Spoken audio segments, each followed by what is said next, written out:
Moving to Malta can be an exciting adventure.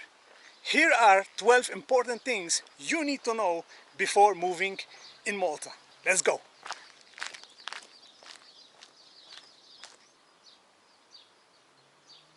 Good afternoon to you, Gordon here. As I'm walking towards this hike that I am doing right now, I just wanted to share with you these important things. So this is a different type of video that I usually do here on my channel, and one thing to let you know is that this video is not sponsored. So do me a favor, make sure you click the subscribe button, hit the like button and leave a comment down below, so YouTube algorithm will push this video to more interested people that are looking into living in Malta.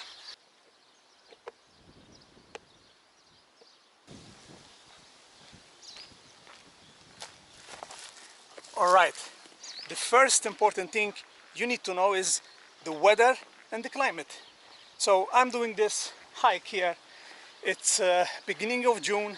This is still not summer, but as you can see, maybe you can tell, and I can tell you that it's 29 degrees Celsius in right now. So I'm doing this walk in roasting sun, because it's also shooting this video around 2:30, 3 p.m. in the afternoon. So Malta, being in the Mediterranean, it has a very important type of climate. In fact, we've got dry summers, as you can already tell here by my surroundings. All right, you can see already dry plantation, dry soil. You see, people already cut their losses or harvest their fruits. As you can see, maybe there's tomatoes, cauliflower and things like that. So you see a lot of soil, these fields like this, because we're entering into the hot summers. So we don't have, we have mild winters.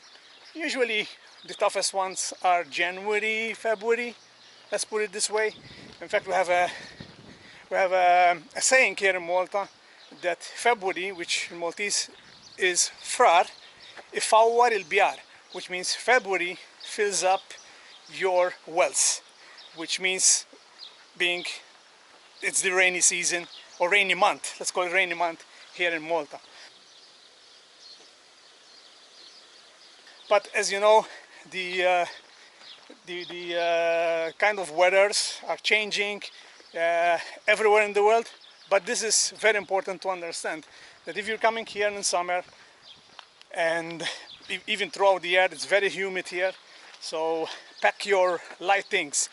If you're coming in winter, you need to grab a jacket. But as we always say, we have 300 days out of 365 with this kind of weather, so we're blessed, and you're gonna make sure you're gonna enjoy the climate here. The toughest months are July, August. So if you're that kind of person that you suffer from heat or heat strokes or tough summer kind of weather, it's not really your cup of tea. I highly suggest you to come either earlier, so May, beginning of May is absolutely magical. Weather is fine, you can go do walks and things like that, but also September, October are also preferably for those who are not looking into getting a tan or sunbathing, but they just want to come here and enjoy different type of vacation. So if you're coming to live here, those are the kind of weather and climate you're gonna find out over here.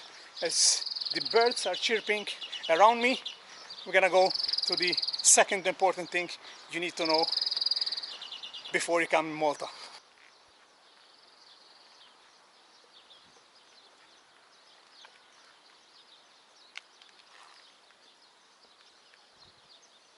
Now, I've been living here for a big chunk of my life, although I did spend some time abroad, but I'm 100% Maltese. So this is coming from a pure Maltese person, pure Maltese guy. So and also I'm gonna put my view on it. So this is something that you should definitely go and do your research and things like that, and perhaps you get a better point of view when it comes to coming and living in Malta. So number two is the cost of living. As a matter of fact, this is a great debate. If you go places like Reddit, and you're gonna see a bunch of people maybe asking, they are taking a look and are interested to come and live in Malta. So look, prices when it comes to cost of living, where you are going to stay, vary a lot. Like for example, renting. So if you're interested in renting rather than buying, okay, there's up in the north, up in the north of Malta, which is one of the 5 islands that are the archipelago of Malta, which are Malta's the largest one, Gozo, then there is Comino, and then there is Filfla and the islands of St. Paul, which are inhabitant islands. Okay, so nobody lives on Filfla and the St. Paul's Islands. And when it comes to Malta, let's start with Malta, up in the north, okay? So Melliha area, and then if you go a bit down, it's like Bugiba, St. Paul's Bay, and then if you go to St. Julian, Sliema, which are the touristic spots, okay? Obviously, you're gonna pay higher prices when it comes to rent.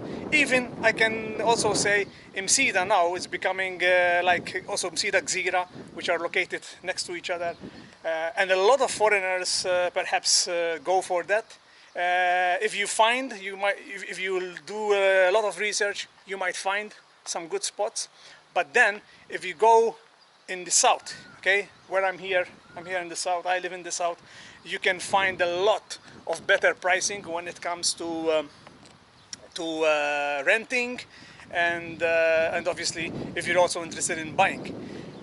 Saying that, okay, having said that, Gozo, in my opinion, have better prices. Although there are less opportunities if you work like from home, or if you work on your laptop like a digital nomad, like I am, that could be ideal to look into Gozo. Prices are much more reasonable, and also the living side. So if you like doing walks, there's beaches much more closer, obviously also here, but take in consideration all these things. That's my point of view, my 2 cents to you when it comes to this second important thing to know. Do your research, ask, okay? I cannot just splurge prices in here, because from this year, if you're looking at this video in 2025 or 2026 and beyond, prices are gonna change. So do that, okay? Do a lot of research when it comes where you're gonna stay. If you want when it comes perhaps the location, it's closer to your job, etc., etc.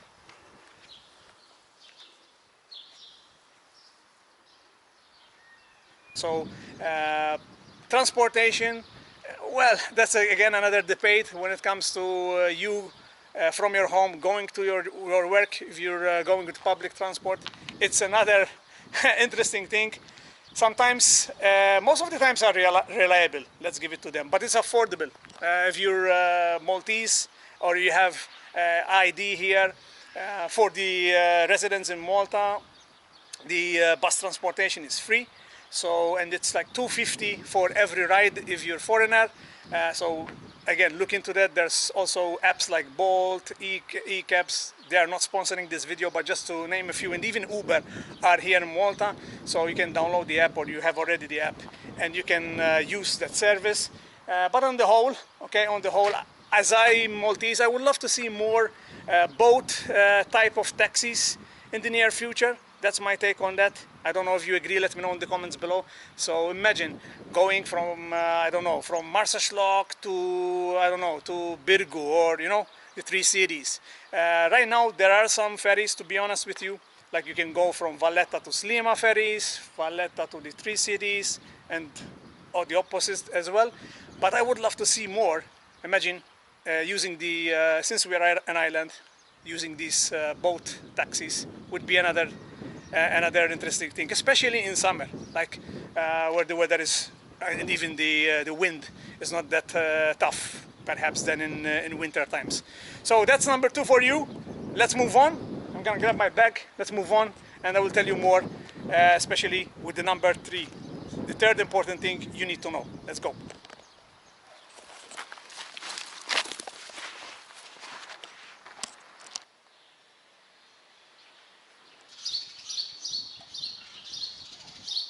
Number 3 is languages. So Malta, or the Maltese, we are bilingual. So we speak Maltese and we also speak English.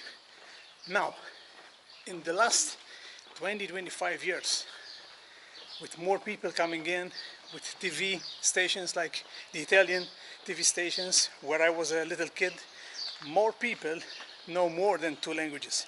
So if you speak Italian, most of the young generation, let's say millennials and the youngest, they might know some Italian or even more than English because they heard it on TV.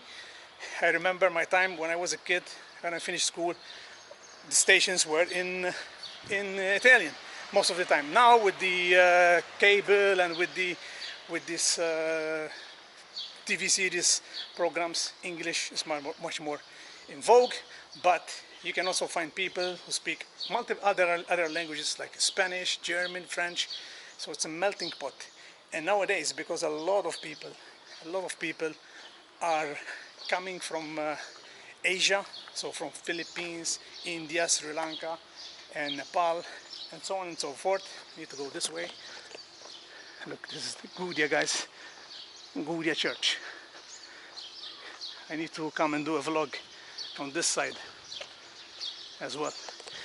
So there's different. Malta became a multicultural island as well because of that. So if you speak English, you're gonna do fine. If not, still you're gonna rock it because a lot of people here will definitely help you out. If you are lost somewhere, like I'm in here, there's nobody. But if I see somebody and I tell them, please, where should I go?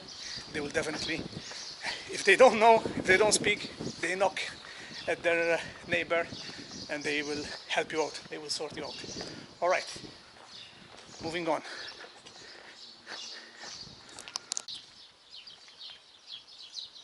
Number 4 is healthcare. So Malta has a robust healthcare system. There's the private and then there is the public. So even with the public, you can access freely. So it's free when, especially if you are a EU citizen. So if you are a EU citizen, you can benefit from that. And hello. And there is also the option when it comes to the public side, the public health. So it's good that we met some foreigners walking in this countryside. Now, if you are a resident in EU, you can have the privilege to get your health sorted when it comes to the public side. So there's nothing to pay, especially if you have the European healthcare card. I believe it's called EHIC, something like that. See, something like that. But those who live in Europe know what I'm talking about. There's this European health card that bring it with you, and you can, if anything happens when it comes to you need to use the public services, you can show them the card, and you're ready to go. There is the private sector, so there are smaller clinics. Let's call them clinics or hospitals, mini hospitals. Sometimes they use this word. That are private, which are also on high standard as well. Private health insurance is recommended for those who are non-EU citizens. That's something to take into consideration.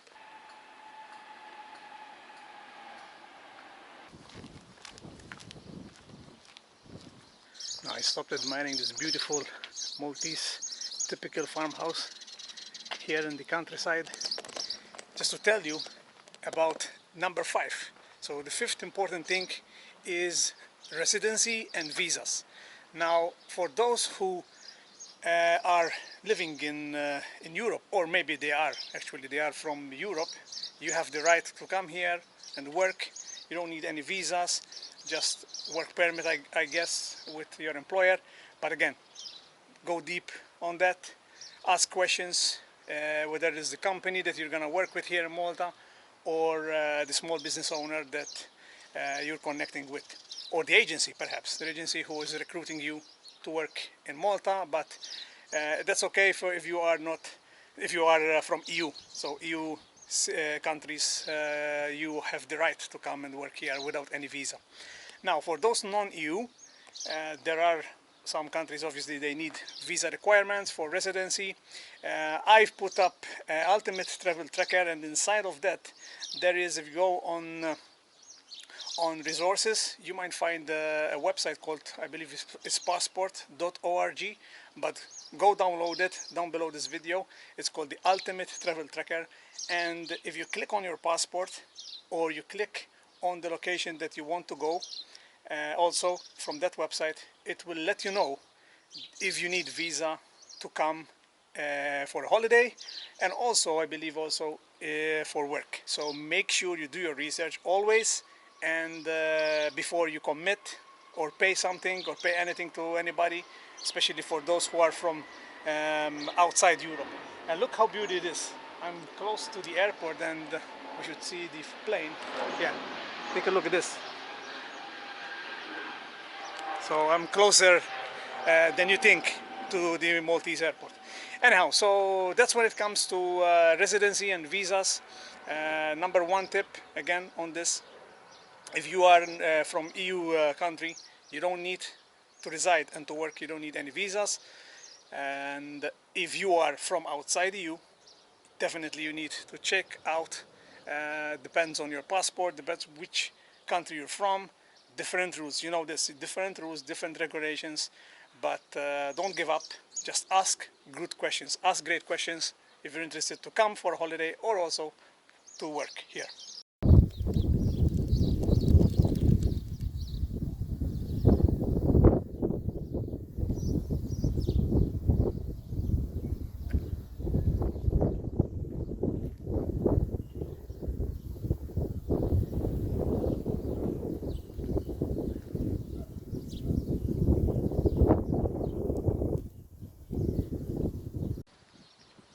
Look at this view right there.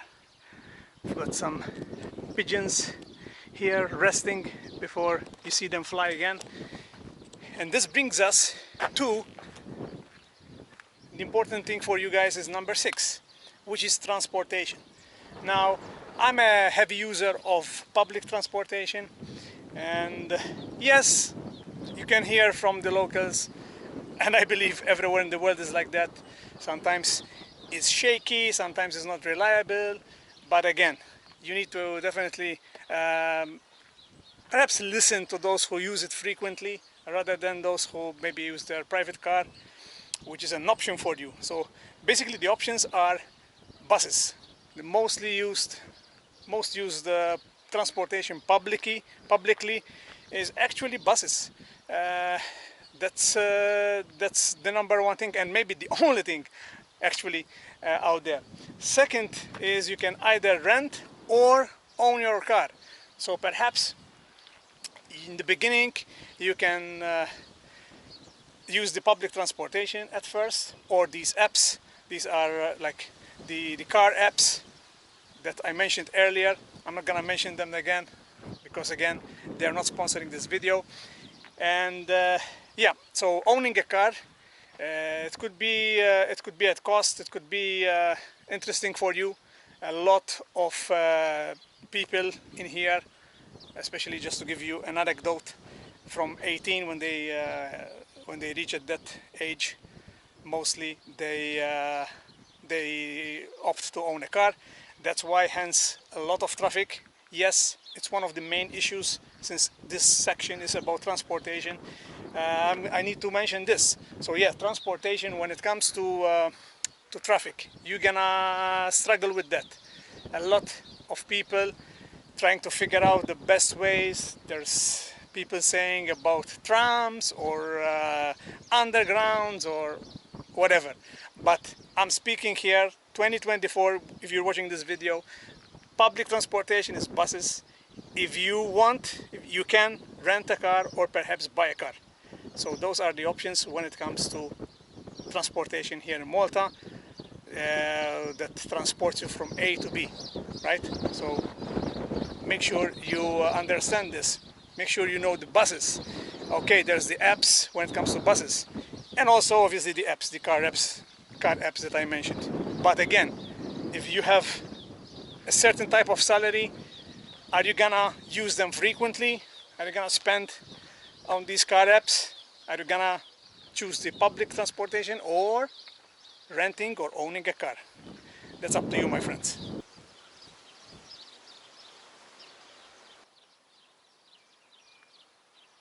Number 7 is culture etiquette. Maltese culture is a blend of Mediterranean with British influences. Now, like in every single country out there, including here, you must respect the culture, respect the traditions, family values, and also respect the religion. Mostly here, you can say 98% or 97% is Roman Catholic, and throughout the summer, you'll find out a lot of these feasts. We call them Maltese feasts in villages and cities around Malta. There's a lot during summer. You're gonna encounter this, and perhaps sometimes when I shoot these videos, when I shoot vlog videos here in Malta, you might have heard some fireworks. That's because where I'm at, they are preparing for the feast, or it's during the feast. So when it comes to greeting, handshake is normally what we use here. Handshake with young people. Okay, you can also smile even with the older generation, and they're very friendly. Maltese people are very friendly. So again, integrating or adapting in here, if you respect these things that I mentioned in this segment, definitely you're gonna go a long way. And with that warning sign, that brings me to thing that you need to know, number 8, which is safety. So, Gordon, is Malta safe? Absolutely. Malta is considered one of the safest countries in Europe, and I can also say around the world as well. Now, obviously, although there are low crime rates here in Malta, always be vigilant, make sure you take care of your belongings, but on the whole, definitely the safety factor is 100% correct when it comes to different countries out there in Europe. So yes, definitely you are well taken care of when it comes to safety. Obviously, if you're going to the entertainment area where people that are multicultural or multi-nation people, that's where the high rates when it comes to crime. But if you are definitely going around the island and exploring the island, or living in villages and not so bigger cities, we don't have big cities, but lesser big cities or big towns, definitely it's safe around there 100%.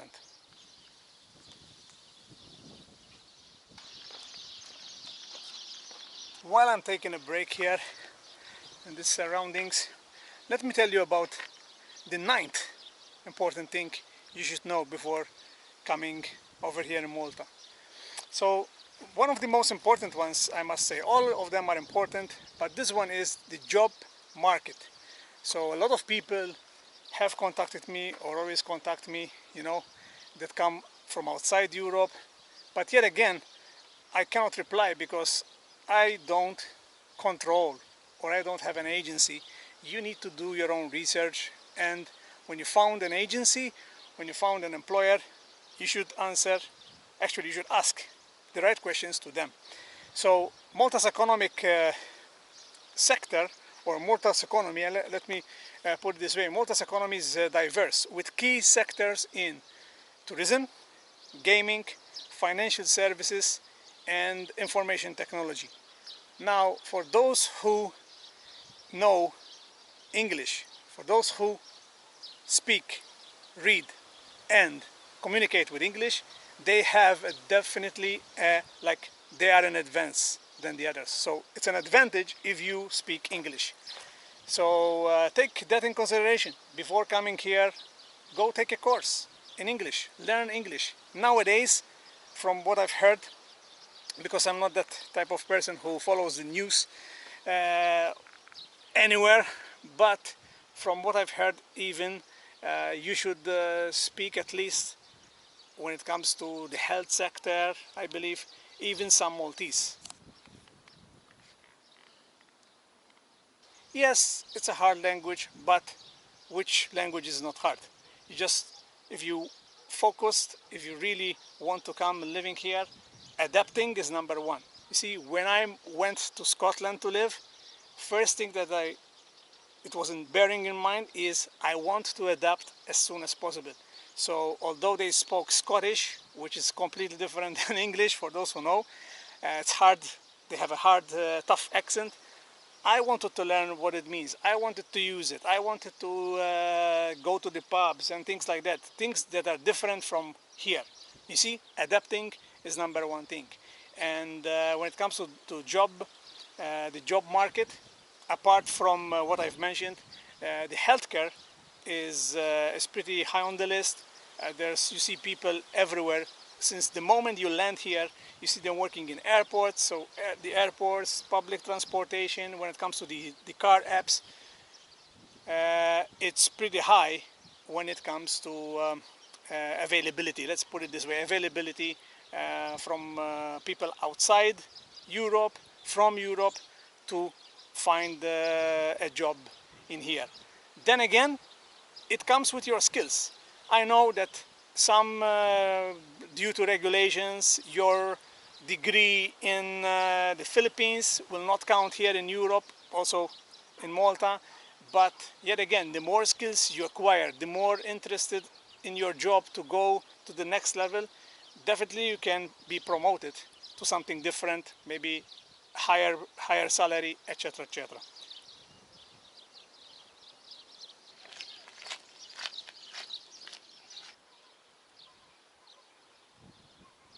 Wow, take a look at this place. So this is Dartapultu.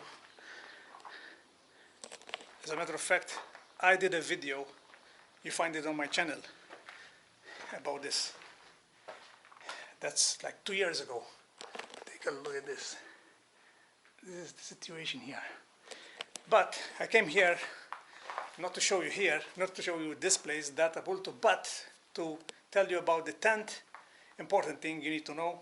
And this is for those who have kids, or maybe you're young and you want to study here. So number 10 is education. Now, as I'm moving around here, I'm going to tell you that Malta has a well-regarded education system when it comes to both public and also private. So if you want to go to the school after high school, the one that I went was ITS, because previously I was a chef. So I started to become chef in Institute of Tourism Studies, which accepts, again, people from different countries also in here. But if you want to also study in university or MCAST before that, so there's ITS, MCAST, university.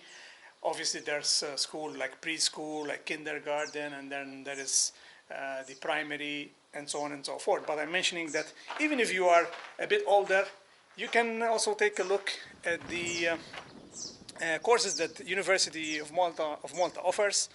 There's undergraduate as well. So yeah, you can continue also studying here while you are working. So you might have a job and maybe part-time you want to study something different. So yeah, it's a well-regarded education system, and most people use it as a stepping stone, and then they continue. I'm talking about local citizens here. They take their masters or BA honors, maybe in UK or around Europe, or perhaps in USA or even Canada as well. So yeah, that's the education part segment. While I'm enjoying this surrounding, nothing changed from Dartapultu, heading this way to tell you more about the important things, guys, that you need to know before coming to Malta.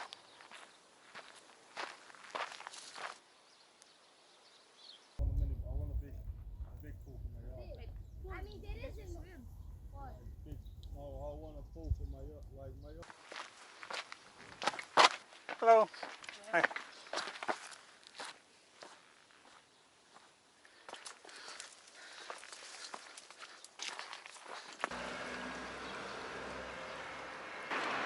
Catching anything, boss?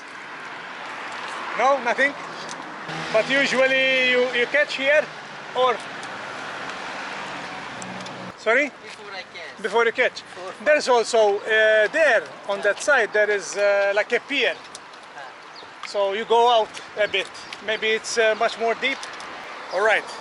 This brings us to number 11, and I need to be careful, guys, because I'm on the edge here.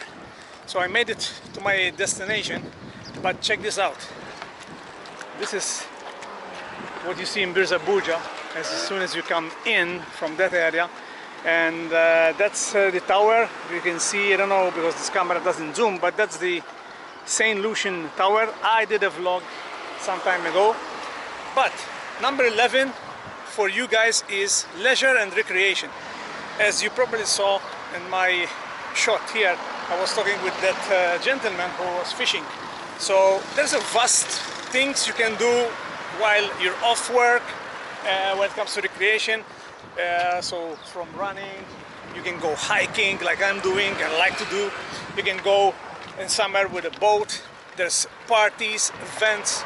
So throughout the year, it's jam-packed when it comes to events. Like in the capital city, they're doing a lot of events. When it comes to recreation, what we need is more parks. That's the shout of the Maltese citizens and residents here. We need more. That's my end of the road right here because I cannot go this way. So anyhow, the shout is we need more parks. So whether it is that you're coming alone with your girlfriend, with your boyfriend or significant other, or with your family, there's definitely a good vibe when it comes to different targeted events when it comes to coming over here. So you see people strolling, people walking, people doing their own thing, minding their own business, and that's number 11 for you guys, leisure and recreation.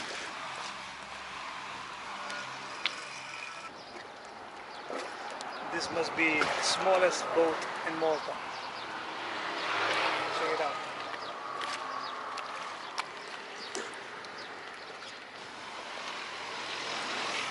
And the 12th one, the final one, is local cuisine.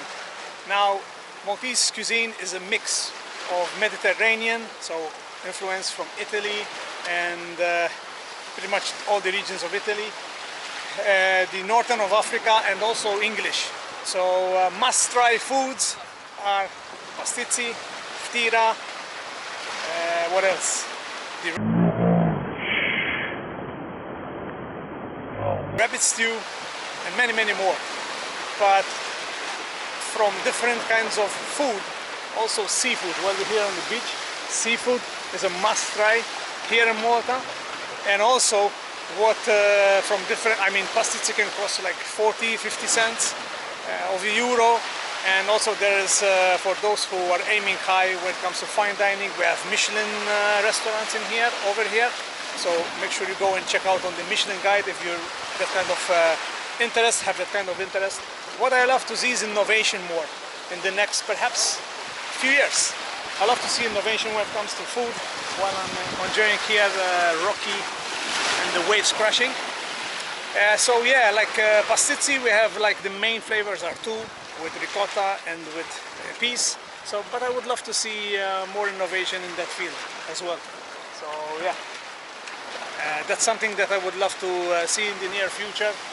So that way we can move on and recreate ourselves with these normal food, with this food that we have in here.